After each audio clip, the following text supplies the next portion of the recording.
Okay, looking at the footage from previous reviews, it seems the fire at the beginning happened when I got very upset attempting to rewatch Rainbow Falls. I need to see what really triggers those flames from me. Was it my negative feelings that provoked this?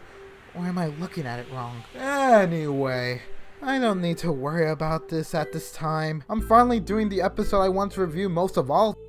Hello, ladies and gentlecolts. This is Unova Studies with your host, Unova Brony. Today is the moment all of us have been waiting for. It is the end of an arc I have been building towards for my first solo review. In fact, it was originally going to be my first solo review, but lack of self-confidence and insecurities talking about this episode made me sway away from going through with it at first. However, now that I have 4 episodes of experience under my belt, I feel comfortable now to talk about my favorite episode of the series. Now, let's start. The Equestria Games!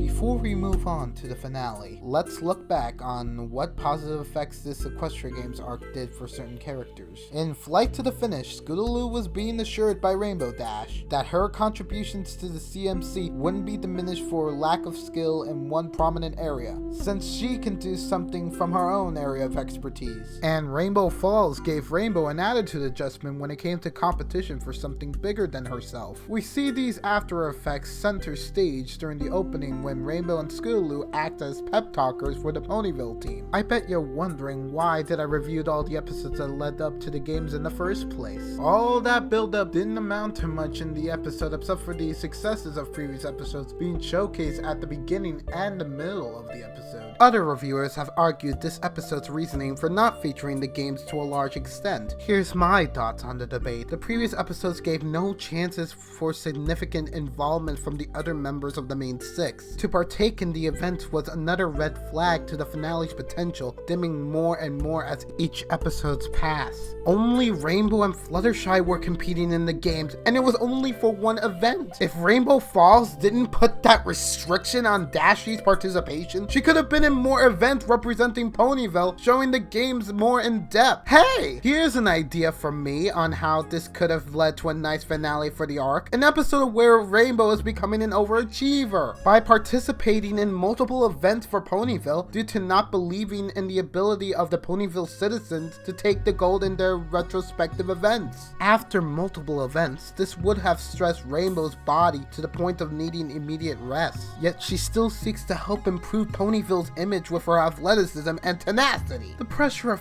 failing would hit her harder than a ton of bricks. Then the moral would have been in trusting in her fellow teammates to take up the slack in other sports and let herself focus on a few events based on her strengths.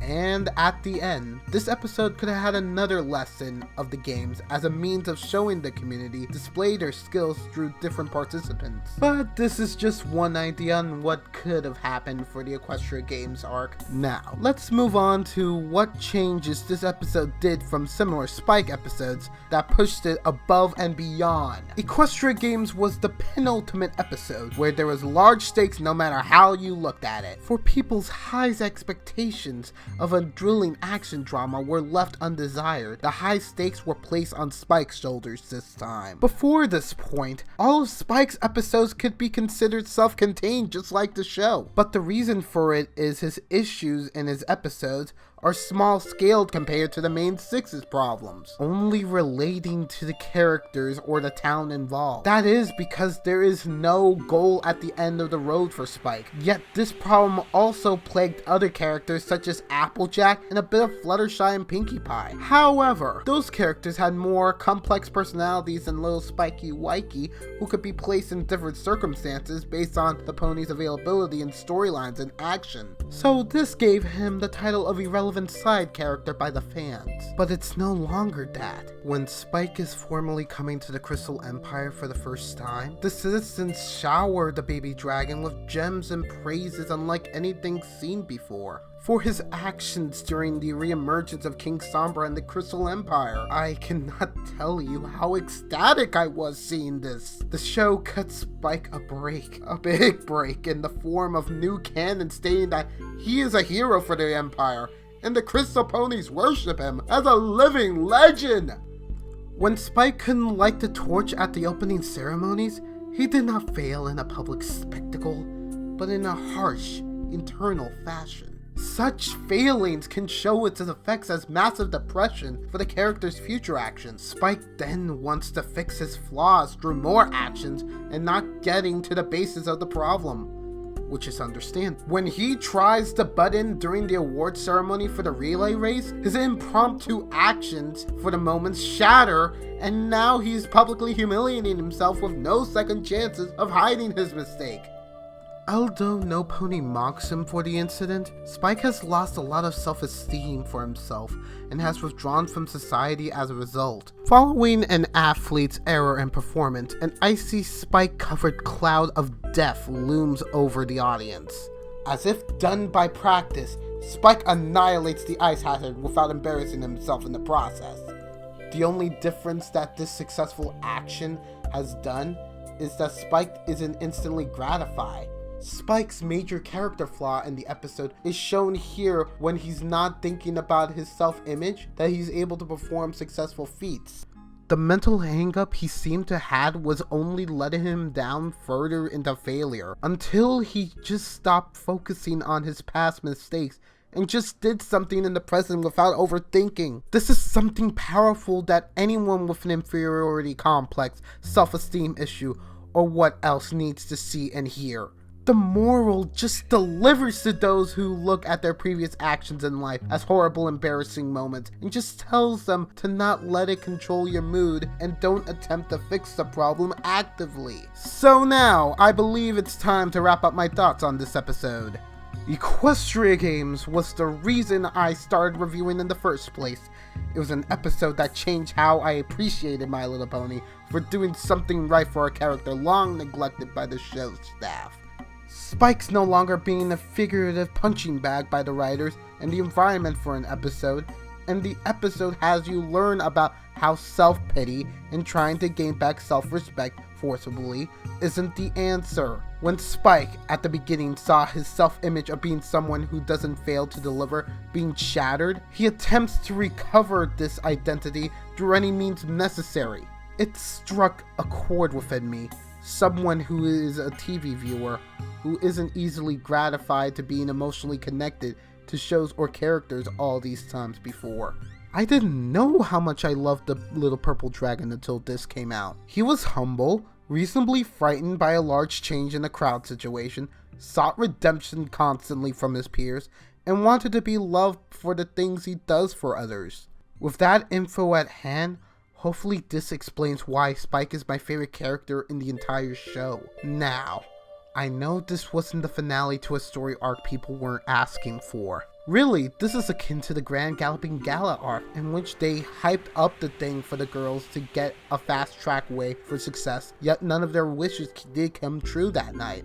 Instead, they just took the night as see fit. If we take the main six example in this situation, let's look at what we got for a finale. A Spike episode, where he is worshipped as a hero not only by an entire race, but also one of the princesses of Equestria. An episode where Spike fixes the problem in an epic fashion, unlike Spike at Your Service. And this is where the dragon gives us one of the most relatable morals to date when it comes to failure, self-confidence, and attempts at restoring your self-respect. Now, to go into ratings, I need to finally explain my rating system fully to you all in my channel. We have the terrible tier, the mediocre tier, the mid tier, the good tier, the great tier, and lastly, the elusive top tier. With everything I've mentioned in this review, I give Equestria Games, drumroll please, the top tier rating for being the best Spike episode in the entire series. And so, with that, this is Unova, signing off. Now that I finally finished this review, what's next? Oh no. I wasted so much time fixated on the Equestria Games arc, I didn't plan for future reviews after it. I did it now! I messed it all up! Jeez. Why am I so incompetent? Oh, that is just wonderful. I see how distraught you have been, young fool. Ah! Intruder? How did you get in here? Wow. How's that for a greeting for a long-lost friend? You really don't care for your friends as you say you do. But that's okay. It's finally time for me. Let's start back from zero. No. No. No!